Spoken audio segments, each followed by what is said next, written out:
Blessed Sunday to everyone. Last time we started our series on Bible characters. At ang una nating pinag-aralan ay si Barnabas. So we highlighted his very important character, being an encourager.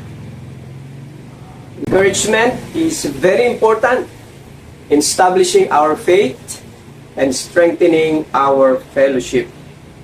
Nakita natin, no, sa pinag-aralan natin last time, that through the encouragement of Barnabas, he impacted Apostle Paul, John Mark, the new believers, and even churches because of his being an encourager.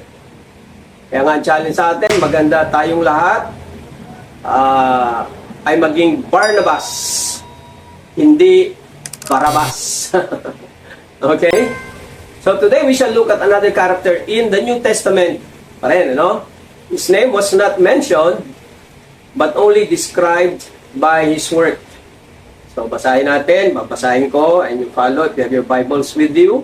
Sa Matthew chapter 10, 5 to 13. When he entered Capernaum, a centurion came forward to him, appealing to him, "Lord, my servant is lying paralyzed at home, suffering terribly." And he said to him, "I will come and heal him."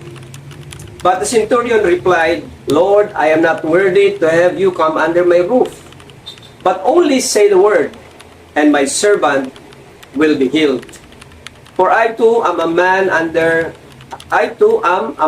authority, with soldiers under me, and I say to one, 'Go,' and he goes, and to another, 'Come,' and he comes, and to my servant, 'Do this,' and he does it."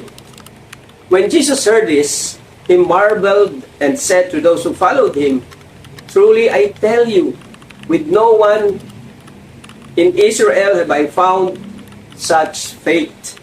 I tell you, many will come from east and west and recline at table with Abraham, Isaac, and Jacob in the kingdom of heaven, while the sons of the kingdom will be thrown into outer darkness. In that place there will be weeping and gnashing of teeth." And to the centurion Jesus said, "Go, let it be done for you as you have believed." And the servant was healed at that very moment. So our featured Bible character is the centurion. Dito sa ating kwento. So, during the New Testament era, a centurion was a Roman professional military officer commanding a platoon or troops called a century. This could be anywhere from nearly 100 to several hundred men. No? So, siya ay in charge, officer siya, in charge of more or less 100 men or even more as the officer or commanding officer. Now, soldiers were appointed as centurions, no, yung mga napipiling maging centurions by virtue of their bravery, loyalty, character, and skills in battle. Ito yung mga criteria, no, para maging centurion ka. Centurions were held to high standards of conduct and were expected to fight on the front lines with their men. Roman centurions were well paid and held in high esteem, and they experienced high rates of injury and death during the war. So, mapanganib din ang kanilang buhay, no? Pero, napakataas ng tingin sa kanila. No? So, itong kombinasyon, no, ng wealth, power, and prestige made them very influential in society. So, in short, a centurion is a Roman officer with authority and great influence. So, ito po yung ating character na pag-aaralan. So, as a Roman officer, siya po ay hindi Hudyo, siya ay isang Gentile. So, hindi po siya kalahi ng mga Hudyo. Now, the focus of our study will be based on how Jesus commented on the quality of his faith. Yun ang titingnan natin sa kanya, no? We find this in verse 10. Basahin ko lang uli, no? So when Jesus heard this, yung sinabi nung centurion, he marveled and said to those who followed him, "Truly I tell you, with no one in Israel have I found such faith." Sabi niya, wala pa akong nakitang ganyang uri ng pananampalataya sa buong Israel. No? So Jesus recognized his extraordinary faith. More so especially that he is a Gentile. So the title of our message is The Roman Centurion, a Man of Exceptional Faith. The Roman Centurion, a man of exceptional faith or extraordinary faith. From his story, we shall learn 4 lessons about exceptional faith. So, 4 na mga katotohanan o aral tungkol sa pagkakaroon ng hindi pangkaraniwang uri ng pananampalataya. So, una, an exceptional faith springs from a humble heart. An exceptional faith springs from a humble heart. So, nagmumula ang di pangkaraniwang pananampalataya mula sa isang mababang puso, pagpakumbabang puso. Sabi sa verse 8, "But the centurion replied, Lord, I am not worthy to have you come under my roof, but only say the word, and my servant will be healed." Pagkatapos siyang mag-request kay Jesus Christ, sabi ni Jesus Christ, "Sige, punta tayo sa bahay mo." At ito ang kanyang sagot, "Lord, I am not worthy to have you come under my roof." So, dito makikita natin kung anong klaseng puso mayroon ang centurion. Una sa lahat, bilang isang kilalang centurion na napaka-busy at maraming nasasakupan, para magbigay ng panahon para sa isang may sakit na alipin ay, diba? It speaks well of the person. Yung pag malasakitan mo isang alipin, bigyan mo ng panahon, maliwanag ang taong ito ay mayroong mabuting puso. Magandang puso. So, hindi siya nanunuri ng status ng tao. O mapagmataas o mayabang ang taong ito. The man or this man has a humble heart na kayang magmalasakit sa isang alipin. Hindi niya tiningnan ang kanyang posisyon, kundi ang pangangailangan ng kanyang alipin. May isang salita at isang sakno, one word and one phrase, na doon makikita natin, o na sinabi niya, na doon makikita natin ang kanyang pagkakaroon ng humble heart. Ang una ay isang word, sabi niya, Lord. In-address niya si Jesus as Lord. At alam naman natin kung anong ibig sabihin ng Lord, no? Ito'y pagkilala sa authority, kapangyarihan, paggalang, pagtingin ng mataas, doon sa ina-address mong Lord, no?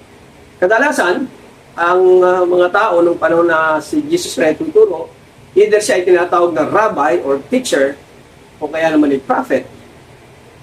Pero madalang tumatawag sa kanya ng Lord, no? Among the people of Israel. Pero dito, isang Gentile, no? Isang Roman, well-known, very influential person, ang tawag sa kanya ay Lord, Panginoon.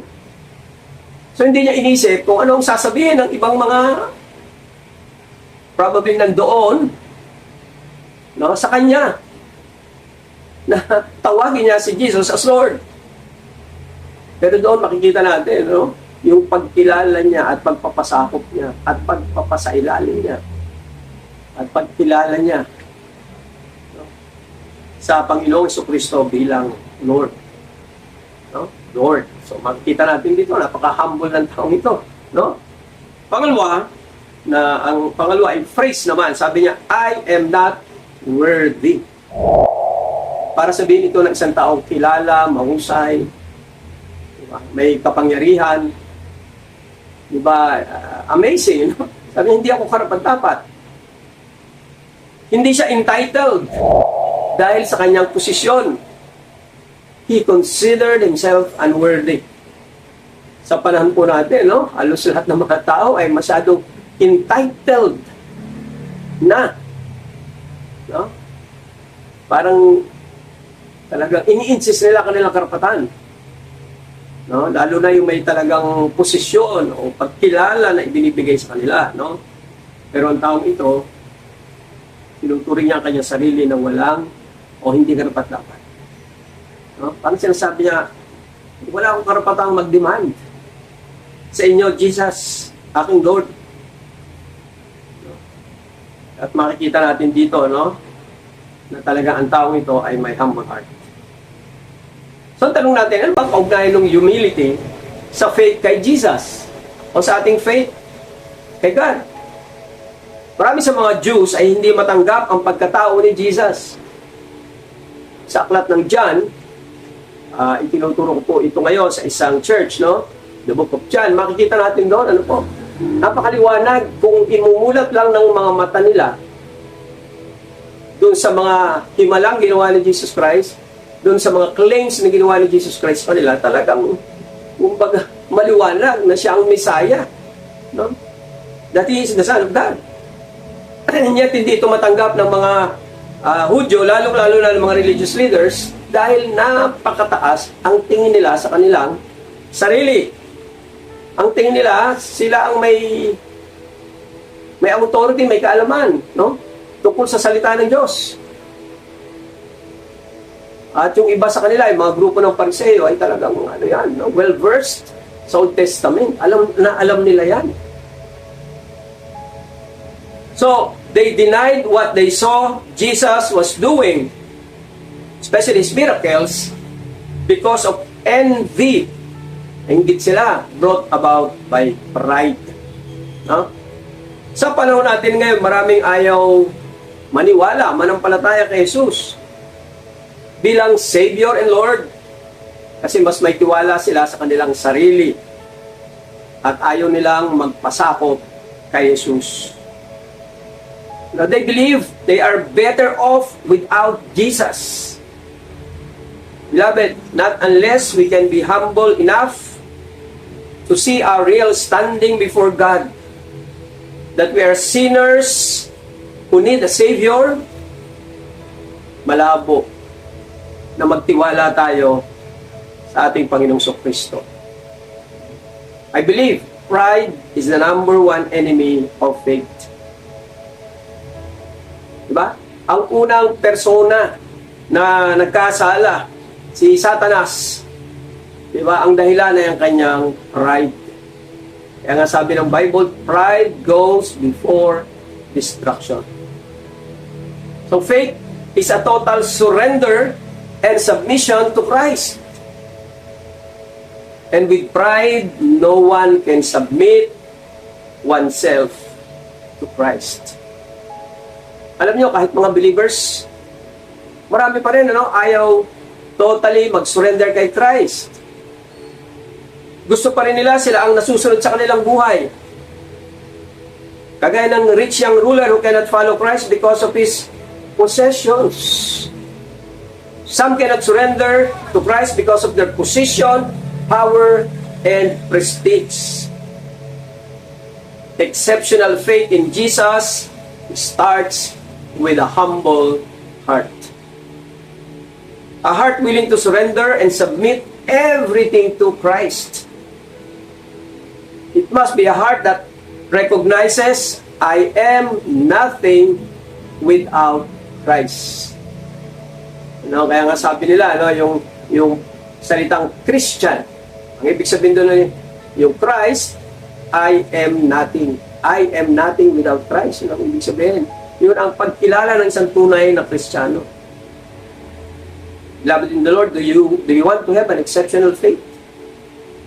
Na talagang kaya mo ipagkatiwala ang lahat sa Panginoon, kay Kristo, sa Diyos. Ang sikretong unang sa lahat, being humble. No? Surrender everything to Christ, then you can fully trust Him. So, pangalawa po, na makikita natin dito, tungkol sa exceptional faith. An exceptional faith, trust fully the Word of God. O, ang di pangkaraniwang pananampalataya ay buo-buo ang pagtitiwala sa salita ng Diyos o sa salita ni Kristo. Sabi sa verse 8 ulit, no? But the centurion replied, Lord, I am not worthy to have you come under my roof. O, ito naman yon. But only say the word, and my servant will be healed. Sabi ng centurion, hindi nyo na kailangang pumunta o pumasok sa aking tahanan. Sabihin nyo labang na gumaling siya, tiyak gagaling siya. No, maliwanag pa sa sikat ng araw na buong buo, solid ang faith niya kay Christ at sa kanyang salita. Yung buong pagtitiwala niya kay Kristo, kasama doon yung paniniwala niya sa anumang sasabihin ni Kristo. Hindi natin pwedeng paghiwalayin yun, no? Si Kristo at ang kanyang salita. So the centurion fully trusts the person and his words. So in this case, kay Christ at ang kanyang salita. Ang centurion ay isang Gentile. So hindi niya alam marahil ang account ng creation sa Genesis, kung saan nilikha ng Diyos ang lahat ng bagay sa pamamagitan ng salita. Hindi niya alam yun, no? Ang naging batayan niya ay ang kanyang karanasan bilang isang officer. No? Ginagawa ng mga subordinates ang lahat ng sabihin niya dahil sa kanyang authority. At inilapat niya ngayon yun sa relasyon niya kay Kristo na kinikilala naman niya ang kanyang authority.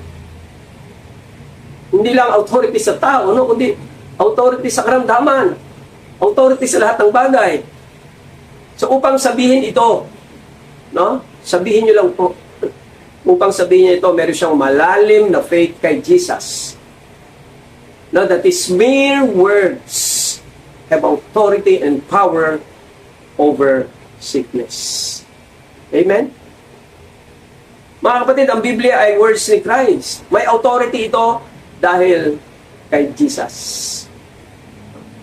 So if we want to have an exceptional faith, kailangan magtiwala tayo ng buong puso sa mga salita niya at mga pangako niya na makikita natin sa Biblia.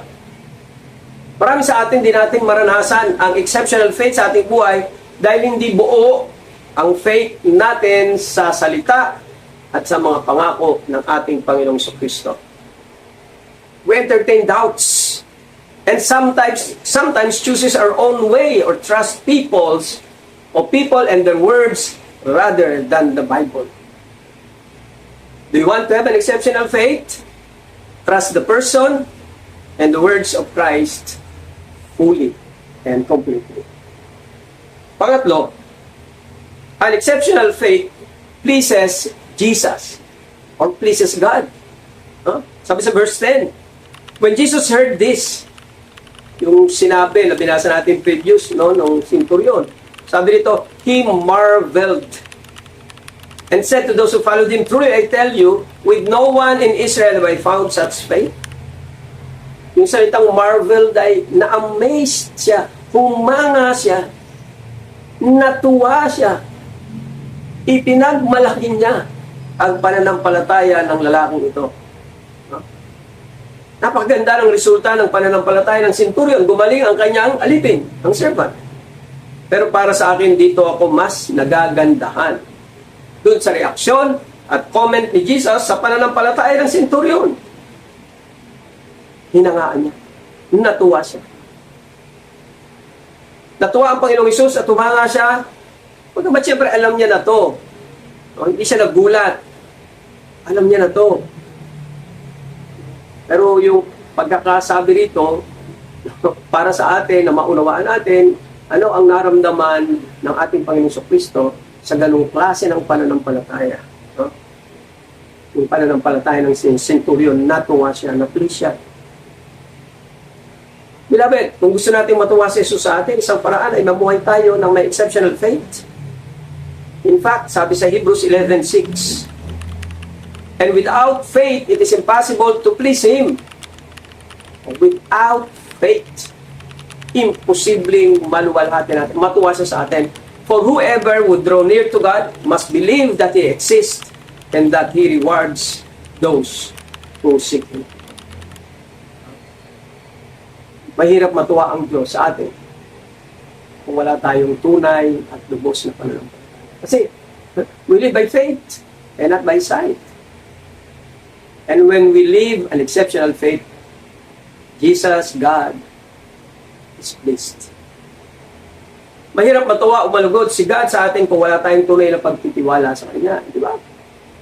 Minsan sa usapang tao lang, di ba? Sinabi mo, parang wala ka naman tiwala sa akin. Di ba? No, masakit yun. At ganyan ang nararamdaman ng Diyos pag hindi tayo nagtitiwala sa Kanya ng buo. Kapag tayo nabubuhay sa doubts or fears, kapos tayo sa kakayahan na matuwa o maluwalhati natin ang Diyos. Of course, tayo naman ay tinanggap ng Diyos through the works of Christ and not ours. Kung tanggapin niya tayo, tinanggap niya tayo ng buong buo. Pero pinag-uusapan natin dito ay hindi pagtanggap sa atin, yung pagbibigay kasiyahan natin sa Kanya. Beloved, if you want to please God and to honor Him, dapat buo ang ating pananampalataya sa Kanya. Our exceptional faith pleases God. Pang-apat at panghuli na makikita natin dito, no? Ito, maganda rin, no? An exceptional faith receives what he believes. Ulitin ko. An exceptional faith receives what he believes. Sabi sa verse 13, and to the centurion, Jesus said, go, let it be done for you as you have believed. And the servant was healed at that very moment. Let it be done for you as you have believed. Ayon sa iyong pananampalataya, mangyayari ang hinihingi mo. Dahil natuwa si Christ sa kanyang exceptional faith, tinugon niya ang kanyang kahilingan. When Christ is pleased with our faith, definitely He will grant our request. Gusto ba nating tugunin ang ating mga kahilingan? Kailangan buo ang ating pananampalataya. Sabi sa Matthew 21:21 to 22, and Jesus answered them, truly I say to you, if you have faith and do not doubt, you will not only do what has been done to the fig tree, but even if you say to this mountain, be taken up and thrown into the sea, it will happen. And whatever you ask in prayer, you will receive if you have faith. Gumamit pa ng napaka maliwanag na ilustrasyon. No? Kaya nyo palipatin ang bundok. Mangyayari yun. No? Pwede yun, ano? Pero gagawin ba yun ng Panginoon? Baka maraming masalanta. Pero ang gusto niya sabihin dito, yung imposible magagawa nyo. No? Kung kayo mananalangin, hihiling ng may pananampalataya. At syempre, pag sinabi natin, ano man ang hilingin nyo na may pananampalataya, ibig sabihin lahat ng gusto natin. Okay. Kasama ng faith ay yung will by to ni God. Is our request according to His will. No? Sabi sa 1 John 5:14-15, no? And this is the confidence that we have toward Him, that if we ask anything according to His will, He hears us.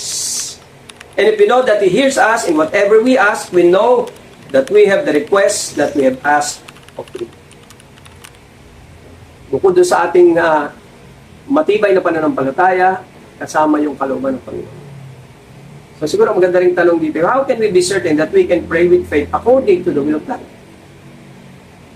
Madali rin namang sagutin yun, no? Kasi ang will ni God nasa Bible. Alam naman natin kung ito'y ayon sa kalooban ng Diyos, yung hinihingi natin o hindi. Kung alam natin mali, mahirap namang hilingin sa Panginoon yun. Sa mga magulang, ibibigay niyo ba kung alam niyo makakasama sa inyong anak? Hindi. No? Pero kung yun ay naaayon sa kalooban ng Diyos, sabi niya, kung may pananampalataya kayo, ang hinihingin niyo, sigurado, ibibigay ko sa inyo. Kaya minsan, pag tayo nagpe-pray, ibinigay ng Diyos, siguro tanongin lang natin din. No? Is it according to the will of God? Yung hinihingi ko sa Kanya? Diba? Sabi nga natin, tatlo ang sagot. Yes, no, or wait. Pero paano kung no? O paano ba natin malalaman yung hinihiling natin is according to the will of God? Sabi sa Psalm 37 verse 4, delight yourself in the Lord, and He will give you the desires of your heart. Bitin ko. Delight yourself in the Lord. Ang iyong kasiyahan ay nasa Panginoon, gawin mong iyong kasiyahan nasa Panginoon, at ibibigay niya ang pagnanais ng iyong puso. So, ang interpretation ng iba rito, no? Pag nag-delight kayo kay Lord, lahat ng gusto mo, ibibigay niya. No? Pero yung sa tingin ko, mas tama na interpretation ay ganito. Kapag tayo ay nagdi-delight sa Panginoon, tatama rin, a-align din yung desire ng ating puso. Diba? Kung ang delight mo ay si Lord, kung ang delight mo na kay Lord, sigurado yung desire ng puso mo tama. So gusto ba nating malaman kung ang kalooban o ang pinapanalangin, kalooban ng Diyos? Let's continue to delight in the Lord. When we say delight in the Lord, it's not just on emotion. No? We delight by reading His Word, by prayer, by communicating, by personal devotion, by fellowshipping with our fellow believers, by applying the Word of God. So ito yung mga paraan pinapakita natin that we delight in the Lord. And when we delight in the Lord, we can be assured that whatever we will ask Him with faith ay naayon sa Kanyang kalooban. Pero paano, Pastor, kung talagang nagdi-delight naman ako, pero bilang tao talaga, may mga doubts pa rin ako. Papasok pa rin yung pagdududa, no? Sabi sa Mark 9:23-24, and Jesus said to him, if you can, all things are possible for one who believes. No? So again, meron siyang kausap dito, no? Sabi niya, ay posible sa mga mananampalataya. So ito yung tungkol sa ama naman na mihiling ng kagalingan ng kanyang anak. So verse 24, sabi ni Jesus, nasabi sa talata, immediately the father of the child cried out and said, I believe. Naniniwala po ako, help my unbelief. Pero tulungan mo ako kung may mga pagdududa ko. Yun lang naman. When we have doubts, no, yung ating faith, napapasukan ng doubts, all we have to do is to ask God, Lord, tulungan mo ako sa aking mga doubts and fears. At kalooban ng Panginoon yun, at sasagutin niya yun, at matatagin niya ang iyong pananampalataya. Amen? So, beloved, from the life of the Roman centurion, we have learned 4 very important lessons about exceptional faith. Yun ang prayer ko sa atin, no? Na through this message, no? Kumbaga yung faith natin kay God, no? Ay tataas. Tataas ng more than 100 times. Na tayong lahat ay magkaroon ng exceptional faith. It will help us, it will help our family, it will help even our church. Amen? So let's apply the 4 lessons that we have learned today about exceptional faith.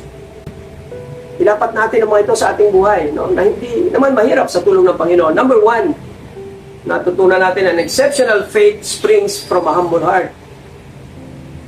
So yun, develop natin ang isang pusong mapagpakumbaba, mapagpasakop sa Panginoon. Number 2, an exceptional faith, trust fully the Word of God.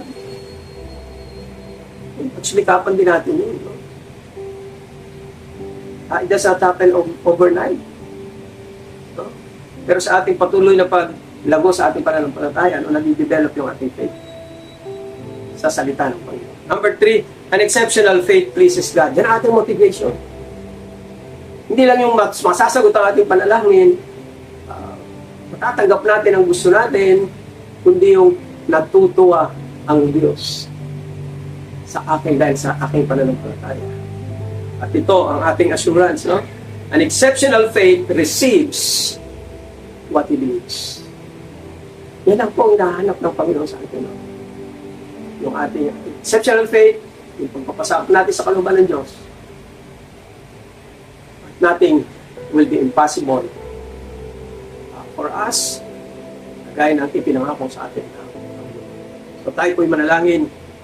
Marami pong salamat sa example sa buhay ng Roman centurion. Napakahalaga po ng aral na itinuro mo sa amin ngayon about exceptional faith. Aminin namin talagang madalas po sa aming buhay, hindi po exceptional ang aming faith. Mahina. Maraming doubts and fears. Hindi kami totally submissive sa iyo. Pero salamat po sa inyong paalala sa amin. Lord, we pray, tulungan mo kaming lahat, tulungan mo ang church as a whole, na we will have an exceptional faith. Tulungan mo kami, Panginoon. Gaya ng Roman Centurion, naranasan niya ang tugon, naranasan niya yung hinihingi niya dahil din sa pananampalataya na mayroon siya sa iyo. At yun din po naman ang aming prayer ngayong umagang ito. Every one of us, together with every member of the church, will have an extraordinary, exceptional faith. In Jesus' name, amen and amen. Amen.